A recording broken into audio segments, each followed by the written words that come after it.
Conference finale this Friday night. It just seems like every year we talk about this, it just goes so fast. It does. Once you get into a routine of Friday night games, and you go, play on Friday, film on Saturday, scouting report on Sunday, and it just starts rolling, and it goes very quick.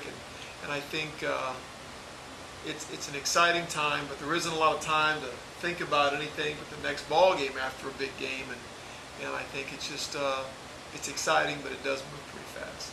Last Friday night, you guys played Centralia, a team that's really been plagued and bothered by injuries, and it showed as you get out on top early, were able to expand that lead, and actually had a game where it was kind of a breather for you. Got a big lead, and you didn't have to worry too much. There wasn't any second half comebacks or last-minute touchdowns or anything. 50-7 was the final score. And of course, I'm sure that was something you definitely weren't expecting. No, it wasn't. I mean, like you said, they've been hit by some key injuries, and it certainly has hurt them, I think. They've also lost some confidence, I think, that they had early in the year, and that is a big factor, And when they fell behind, I felt like their energy changed. The momentum certainly never went to their sideline, and we just kind of fed off that. And we were home in a big crowd, and I think a lot of things just kind of played into the game, getting a little more out of hand than I expected it to. But it's a good night. It was a bit of a breather night for the first time all year, which isn't all bad either. Got a lot of kids in the ball game, and I thought we had another good night. Here's a new twist to Marion football in 2013. 7 touchdowns, 1 defensive touchdown, 6 rushing touchdowns, didn't have a passing touchdown, something that hasn't happened all year. That is rare for us. Normally, if we score that many points, there's something done in the air, and I didn't realize that until after the ball game when I put the touchdowns together. But it's good to see the ground game working, and it was pretty effective again. And every week we talk about balance, and people know we can throw the ball. But I think the pleasant surprise is we're a better running team than we expected. You had a little bit of trouble getting momentum with the spread offense.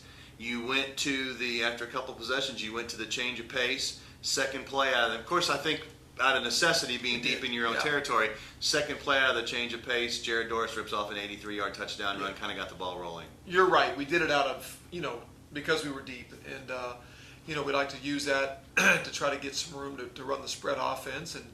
And Jared popped a long run, and that was the start right there, I think, of a good night. He got some good blocks up front. He ran the play right where it should have been running, and that got us rolling. And then he outran the defense the rest of the way. He did. Yeah, I thought they were going to catch him sometime around the 10-yard line, but he was able to escape that and made a nice play. But just a great play, good ball fake, great job of the offensive line again, and they had another good night. How important was it? Brant threw the ball pretty well. He had a fairly decent passing game, but he wasn't really involved in the running that much, and running was a big part of your game. How important was it to have a game like that where some of the other kids were able to step up and take some pressure off of him? It was great. I think we were beginning to believe, and I think other opponents were believing, that if we were going to run the ball, Brant had to be the one to run it, and it was good to see us have a little more balance in the running game this time, where Mitchell and Bartle and John Dalton and Jared Doris and Thomas Schaefer and some other names were in there who were running the ball and having success, and Isaac Baker and some others. So it was a good balance as far as, spreading the rushing game out among a number of different players. And so I think that's a big part of, being a good running football team is not relying on one guy who's got 1,500 yards. It's a balanced attack. Talk about your defensive effort. You knew a little bit coming in because of Centralia's injuries they were going to throw more than they ran, but they never got anything on the running game, and they finished with -5. You had the opportunity then to key on the passing even more, and you're able to keep their offense from getting on the board. I think they were in an empty set with no running backs and just a quarterback in about 99% of the snaps for their starters. And I would say 100, but I'm not sure it's 100%. But they didn't really try to have a run game. They were going to try to beat us through the air. And the Alcorn kid is a good receiver, big, strong receiver, and the quarterback has a good arm. And we felt like that, they're going to be one-dimensional, then we have to, play them as a one-dimensional team. And we bit a little bit, didn't break, and wish we could have had the shutout for the defensive guys. The offense gave up that touchdown at the end. I hate to be greedy, but I thought the defense had earned that. But anyway, I thought it was a good performance by our defense, another good performance. And probably the biggest difference, the two biggest things that stand out in the last few weeks, improved offensive line play and a much improved defense the last few weeks. Let's take a look at the first 7 games and think back to when you were 2-2 and you had, a really good first half against Cahokia, and then the offense just sputtered and you wound up losing that game. You come out of that game 2-2, and I'm not sure you were thinking you'd be 5-2 after 7 games. Well, the thing we told the kids after the Cahokia game was that we were still playing under our ability, and we were underachieving, and we had not played to the level of that we knew we could.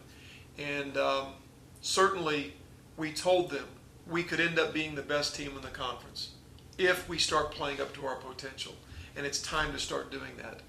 And we went to Mount Vernon, and like you said, as a head coach, very unsure what team I was going to see at Mount Vernon.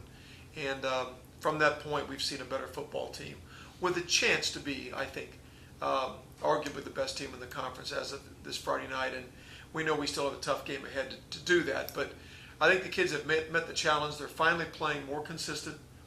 The inexperience that we had early is now experienced. I think we've got some continuity at the quarterback position, which is good, because the first 4 games we didn't have that. We got some healthy guys back, Travis Wright, John Dalton, some other kids are back that were out. And I think all those things have played into just taking our game maybe to a new level based on not one thing but several things. And it's made it for a much better season with still some football to play, certainly, and a big night on Friday. The last 2 games, the Althoff game, the Centralia game, have been pretty well played games by your club. Yeah. Still room for improvement there? Always. We still see too many penalties. We still see, obviously on film, you see everything. We see some missed assignments and things. But there is greater consistency. We are making some big plays. We're getting those from a number of different players, which is good. Defensively, we're making plays. We're getting better pass rush. We're getting some plays on the ball. And our special teams have been really consistent. And those things all factor in.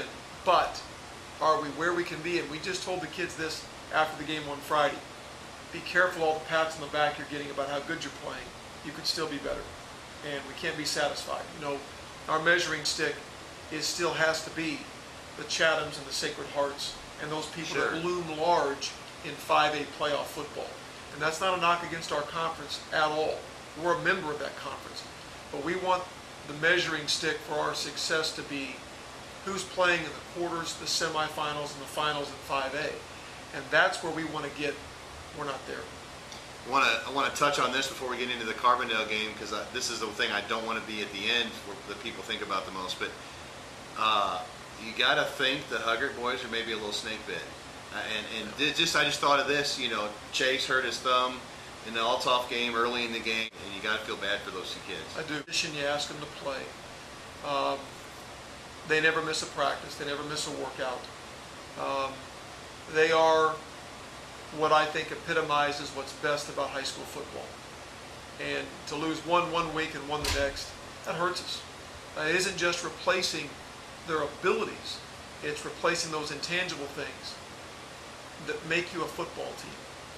That's going to be rough. Carbondale this Friday night, and this is a game for you. You've put yourself in a position, you win, and you've got to share the conference title 3rd time in the last 4 years. Yeah, well, we've explained that to the kids and told them that we're not going to put a bunch of undue pressure on them and build this up. I mean, it's another football game that we need to go out and play at a very high level to win. They have probably 3 of the best offensive weapons we're going to face all year, and they're all in the same backfield. Receiver, running back, quarterback, they're all good. They're all playmakers. And defensively, we've got our hands full. Offensively, we've got to score points. We've got defense. We got to keep their offense off the field. And it ought to be a great matchup because they are, you look at their schedule, the games they've won and the games they've lost, they've either won or been in every game to the end. If they've lost games late. So they're a dangerous opponent, and we've got them at their place. And so they've certainly got our attention, and we know we've got to play maybe our best game of the year. Well, we were talking about this before. They're 4-3, Right. and 1-3 in the conference. But if you take 3 plays out of their season, they're 7-0. Yeah. You know, because they're that close. Every game they've lost has been by less than a score, and at least two of those games, it's been in the last minute of the game. You're exactly right. That's the thing. You know, records can be deceiving, and you know, so we understand that. We've talked to the kids about it. That don't look at their record or what has happened the last 3 weeks. Look at the overall picture here, and this is a team that could be sitting here 7-0 right now. This is a game, and this is something we've touched on the last few years. This is a game that really doesn't matter what the records are. This is a big rivalry game for you guys, right. And some of the wildest games we've seen. Yeah. You know, 100 points scored between the two teams, some overtime games, different things like that. So this is a game that you just never really know what to expect. No, it's always a good ball game, and there have been years where on paper this should have happened or that should have happened. Throw it all out. Go out and play it, because it'll be a great matchup. Two teams, I think, still fighting for guaranteed playoff opportunities, and ought to be a good matchup. Now, when you go into this game, and you talked about trying to take some of that pressure off, as you look at from a coach, what's more important to you, winning this game for the conference championship or winning this game to lock up that playoff berth? Well, we only take them one at a time. And that's a great question. We talk to the kids a lot about one game at a time, old coaching cliche, but it's true. It is the only way to approach a football season. And we just try to allow ourselves to play a game at a time, win a game at a time, and let the ramifications of that win take care of itself. Well, and this is a game that both of those happen if you win this game. Exactly. And so a win here does both of those things for us. And we set goals at the start of every season. And we've got about an 80-some% completion rate, success rate on those goals in the last 9 years. And 2 of those goals on this year's card include a conference championship and an automatic playoff berth. And so this win takes care of 2 goals for us. That's a big deal for us. Keeps the playoff streak alive, and it also ensures another conference championship, which have been stingy in the past here. And we want to continue, getting those if we can get them. We got opportunities, because they're hard to come by, and it's not it's something we take great pride in, and we talk to the kids about leaving a legacy. What will your legacy be at Marion High School as a football player after you leave? And being a conference champion says a lot. I mean, it means a lot that you as a football player were part of a conference championship team, and so all of that's on the line. Most of all, what's on the line is another chance to win a ball game in the South 7, and as I said, let the results achieve what they achieve, but we got to go out and execute. Kerry Martin, head coach of the Marion Wildcats. This Friday night, Marion is at Carbondale for the South 7 finale. For Dateline Marion, I'm Tim Petrowich.